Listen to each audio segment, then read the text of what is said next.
الشيطان الرجيم بسم الله الرحمن الرحيم وجعلنا الليل والنهار آيتين فمحونا آية الليل وجعلنا آية النهار مبصرة لتبتغوا فضلا من ربكم ولتعلموا عدد السنين والحساب وكل شيء فصلناه تفصيلا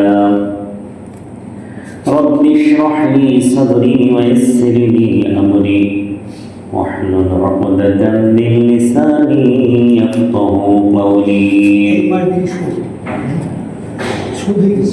আলহামদুলিল্লাহ মহান রবের প্রতি শুকরিয়া আদায় করি ইয়া রাব্বুল আলামিন সুবহানাহু ওয়া তাআলা আমাদেরকে আরবি নববর্ষ 1448তম হিজরি নববর্ষে মুহররম মাসের প্রথম জুমায় আল্লাহ আমাদেরকে সুস্থতার সাথে আল্লাহ করে কবুল করেছেন। আল্লাহ তাআলা আমাদের হায়াতকে ইবাদতের মধ্যে কাটানোর তৌফিক দিয়েছেন। জুমার দিনে আল্লাহ করে আমাদেরকে হাজির হওয়ার তৌফিক দিয়েছেন, এজন্য শুকর আদায় করি, সবাই করি আলহামদুলিল্লাহ। লাখো কোটি দুরূদ ও সালাম বর্ষিত হোক সাইয়্যিদুল মুরসালিন আশরাফুল আম্বিয়া রাহমাতুল লিল আলামিন খাতামুন নবিয়্যিন হযরত মুহাম্মদ রাসূলুল্লাহ সাল্লাল্লাহু আলাইহি ওয়াসাল্লাম। আল্লাহ তাআলা আমাদের সকলের জন্য জুমার এই খুতবাকে হিদায়াতের ওসিলা হিসেবে কবুল করুন, আমিন। আজকে 3তম তারিখ মুহররম মাসের আরবি বছরের নববর্ষ, নতুন বছর। তো নতুন বছর মূলত আরবি শুরু হয় মুহররম মাস থেকে, যেটা আল্লাহ তাআলা সূরা তাওবার 36 নম্বর আয়াতে বলেছেন, এটা খালাকাস সামাওয়াতি ওয়াল আরদ, যখন থেকে আল্লাহ তাআলা আসমান জমিন সৃষ্টি করেছেন তখন থেকে আল্লাহ 12টা মাসও সৃষ্টি করেছেন। আর এই 12টা মাসের মধ্যে 4টা মাস আর 12টা হুরুম, 4টা মাস হলো সম্মানিত মাস।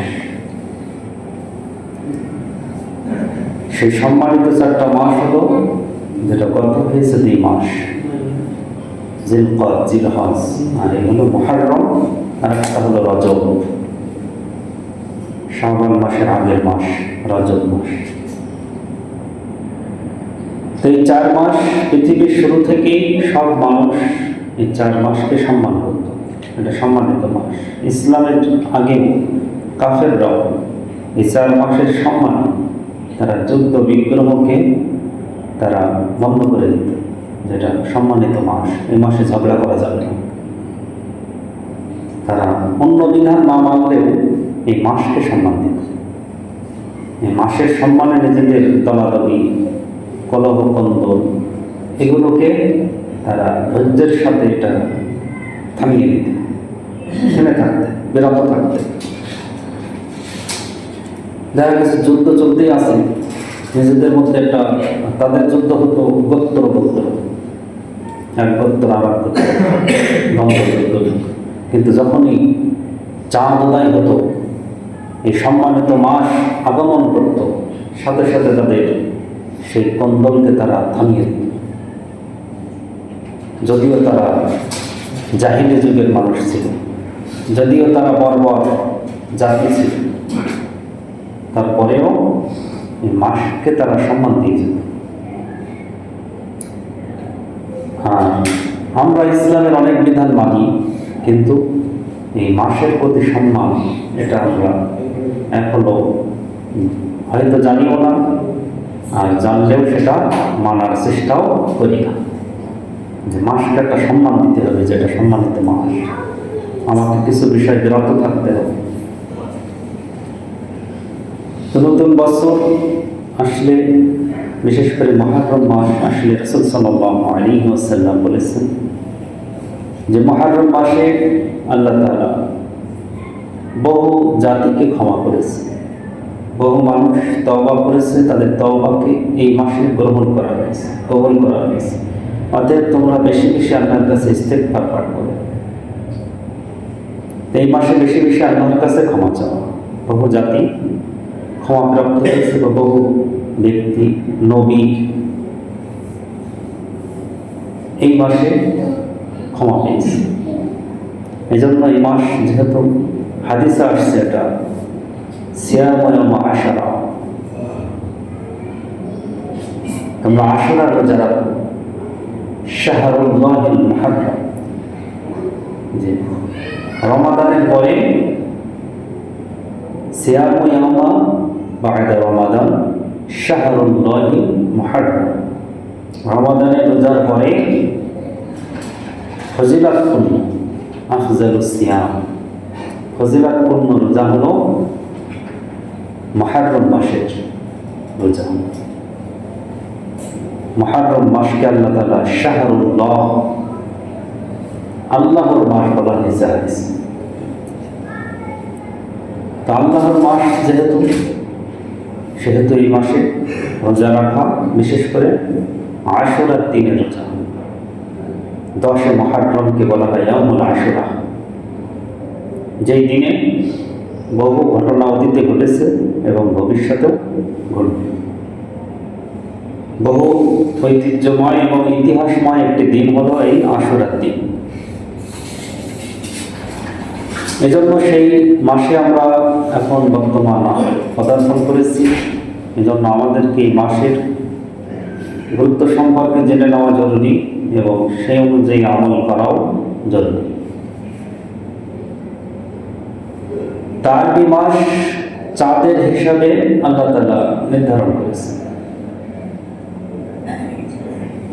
যাতে করে আমরা পৃথিবীর শুরু থেকে মানুষ চাঁদকে কেন্দ্র করে হিসাব করত, গণনা করত, মাস দিন গণনা। এবং এটা সহজ, এবং এটা সব জায়গার মানুষের জন্য সহজ। আপনি বনে, জঙ্গলে, সমুদ্রে, জনমানবহীন স্থানে যেখানে থাকেন, চাঁদকে কেন্দ্র করে আপনি এখন মাসের কোন পর্যায়ে আছেন সেটা বোঝা সহজ। যে চাঁদ যদি প্রথম উদয়ের দিকে হয়, তাহলে বুঝবেন যে এটা মাসের শুরুর দিক, এটা মাসের শুরুর দিক। চাঁদ অন্ধকার মায়ের স্থানে গেলে এটা শেষের দিক। অথবা চাঁদের আরো হিসাব জানলে আপনি চাঁদের উদয় হওয়ার মুহূর্ত দেখলে বা চাঁদের আকার আকৃতি দেখলে আপনি বুঝবেন যে এত তারিখও বলে দিতে পারেন যে কবে কবে পূর্ণিমা হচ্ছে, কখন চাঁদের অমাবস্যা ঘটছে। এই সব আপনি সহজে যেই স্থানেই থাকেন, এই হিসাবটা সহজ, সব যুগের মানুষের জন্য এটা সহজ হয়েছে।